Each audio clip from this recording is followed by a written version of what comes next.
Be very, very careful what you end up watching when looking this up. I googled XXX trailer and work. Big mistake. Triple X3 Return of Xander Cage, or as its original title was, Triple X3 Hey Can We Make This a Franchise Now, sees the return of Xander Cage after the Triple X franchise bombed out with State of the Union, and Vin Diesel has a new jet he needs to pay for.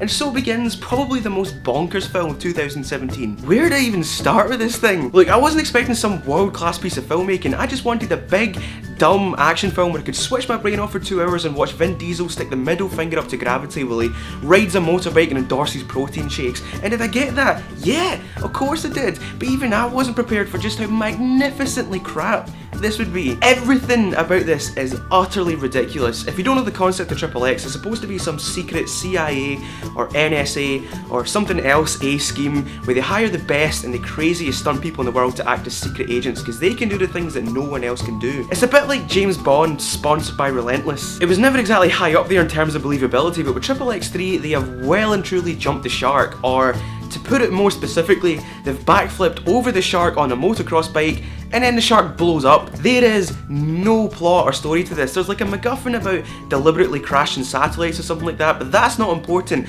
What is important is look how big Vin Diesel's muscles are, and look how many women he can bang. I am convinced that the screenplay was written by locking a 14-year-old boy in a room with a copy of Grand Theft Auto and several crates of Red Bull. Yeah, just write down whatever you want. Don't worry about anything important like physics or anything like that. We'll still make it. Do you want some cocaine? That may help. Anything. Yeah, anything. Just make sure it looks cool and make sure you can see Vin Diesel's muscles. Alright, cool. Can I have a scene where Vin Diesel base jumps without a parachute, skis down the side of a mountain without any snow on it, and then outruns some cars on a skateboard? Hell yeah! But what if, right, the bit when he's skateboarding, if he just rides along the side of a moving bus? That happens, and they don't even make an attempt to hide the world's most obvious stuntman doing it. Vin Diesel does his little bit in front of the camera and he shows you his muscles, and then it cuts to what is clearly a skinny dude wearing a flesh-coloured helmet and fake arms. And that's not even the most outlandish part. There are literal scenes where like 10 women in a row see Vin Diesel, strip him, look at his muscles for a bit, and then pump him within minutes of meeting. There's even a scene where Vin Diesel and Donnie Yen ride skateboards on the ocean. Oh, and Donnie Yen can apparently fly now.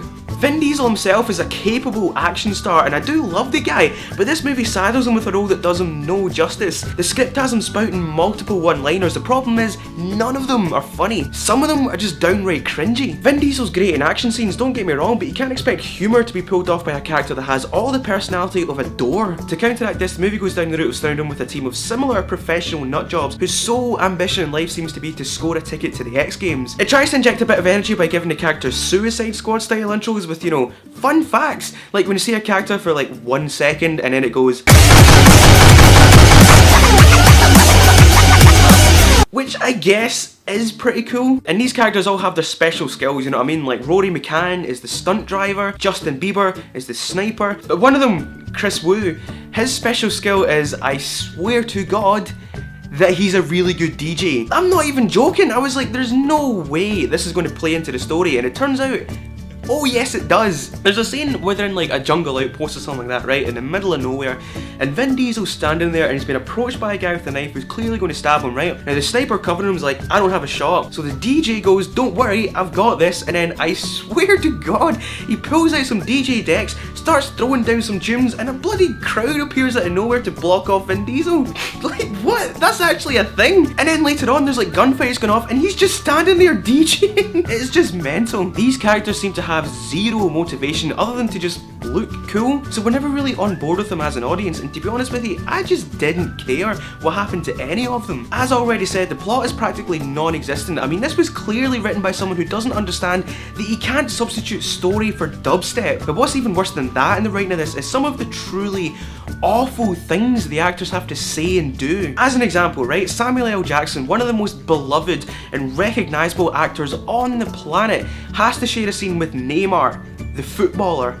Toni Collette, an Oscar, Golden Globe and Emmy nominated actress, has to stand there and not fire her agent while someone says to her with a straight face, I'm not a soldier, I'm a baller. That is a line that was actually written down by somebody that got paid. Overall, Triple X3 Return of Xander Cage is a fantastically terrible movie that I wish never existed, but I'm so glad that it does. Half of me hates it for the absolute mess that I had to watch, but the other half of me loves it for its sheer unapologetic dumb lunacy. I mean, you have to kind of admire its commitment to not giving a semblance of a single flat about character arcs or story arcs. It is gloriously shit in the best possible way, and you know what, it's not even trying to be more than that. So I'm gonna give Triple X3 Return of Xander Cage 2 popcorns. Thanks for watching my review of Triple X3 Return of Xander Cage. If you like this video, maybe give it a thumbs up, and if you're new here, please consider subscribing. So again, thank you for watching, and I'll see you next time.